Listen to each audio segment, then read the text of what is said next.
And sometimes, there are some of us who are great at the ideas, and I have to confess I'm one of the here's why it won't work kind of people.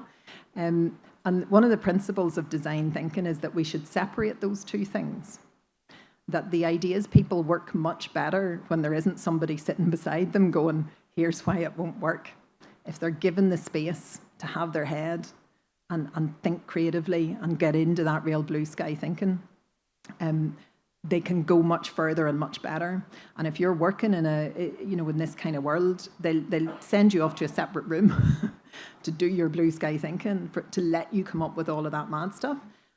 But then they'll bring in somebody like me who goes, right, out of all of those ideas you came up with, there's the one, or there's the one, or whatever.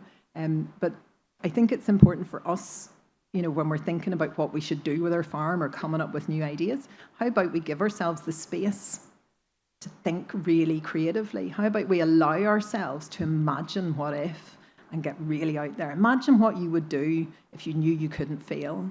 Imagine what you would do if you had any budget to work with.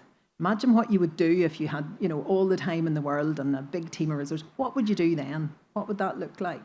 And that allows you to free up your thinking and get much more creative, and helps you then to find your blue ocean.